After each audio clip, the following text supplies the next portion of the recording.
Hello guys, hope everyone is well during these difficult times. My name is James, thank you so much for clicking onto this video and welcome to my new YouTube video series. So this is a new project for me, I'm really excited to start doing it. I watch a lot of YouTube normally. So the plan is with this video series is I'm going to be uploading once a week and talking about all things music. So whether that's songwriting like this video, or we might go into mixing or my experiences with gigging. And if you've got any suggestions, please let me know. So by trade, I'm a singer-songwriter and I'll be graduating with a music degree from the University of Southampton in the summer, hopefully.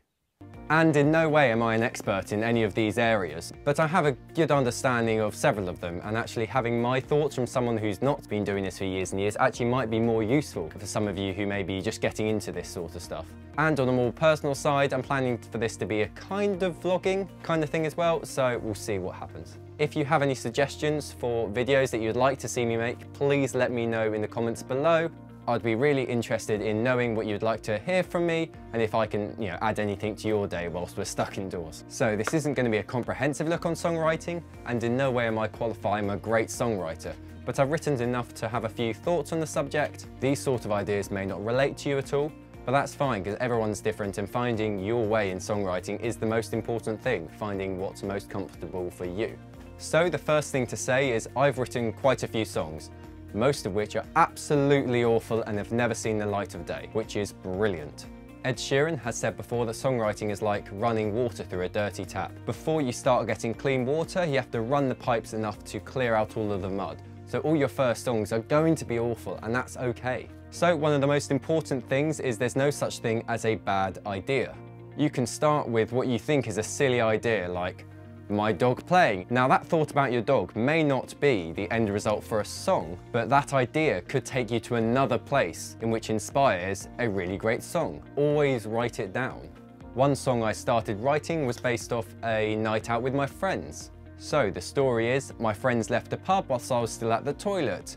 Accidentally. My phone was out of battery and I had no idea where they had gone. However, I took a pretty good guess, and 10 minutes later, I found them in a nightclub called Jester's. Now, for a premise of a song, it might not sound brilliant, but that one idea then turned into a verse, which inspired the rest of the song. That song is now called Home Away From Home, and it's probably my most recognised song that I perform live. So in this example, the lyrics have kind of come before the rest of the music. I think some people feel if the lyrics don't come first in the songwriting process, then in some way the song's less authentic. When you're listening to a song, I think the music is actually what's going to trigger emotion more necessarily than the lyrics. But in reality, it's normally a mixture of the two. So it's normally when you have good lyrics meets good music, then the two together, just as important as each other, create a brilliant song.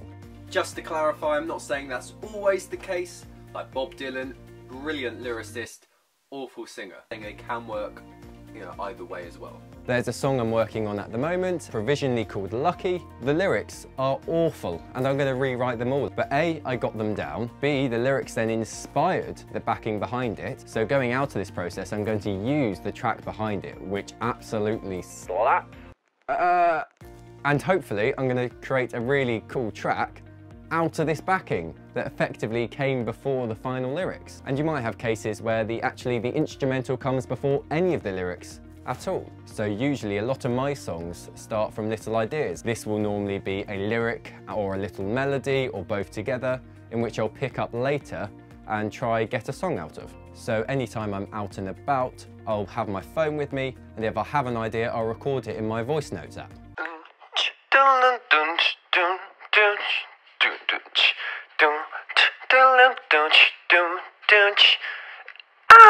So I will then pick up that idea and have my guitar with me later, where normally I'll sit on my bed and try get some lyrics, try get some music into it, and try create some sort of structure.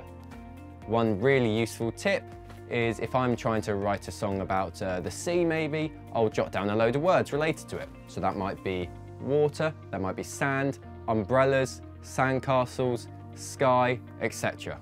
And this could be objects, or it could be an emotion, or it can be a description, and see where those ideas will take you. I guess the lyrics and music thing is sort of like a chicken and the egg kind of situation. except that neither matter because you can produce just as good a product starting from either side. I think the most important thing is experiment what works with you the best. I would, however, say if you're struggling with the instrumental side of things, then actually practice concentrating on just making instrumental stuff before applying lyrics. So recently I've been reading a lot of books to try and improve my lyric writing. These books I'll leave in the description below, but one I'm reading at the moment is Frank Turner's Try This at Home. I'm finding it really interesting. It talks about how the stories in his life have helped him produce these songs, so every song has a purpose. This book is by Pattison, it's called Writing Without Boundaries. This is really good for object writing. Also by Pattison, Writing Better Lyrics, and there are a couple others I'll link below as well.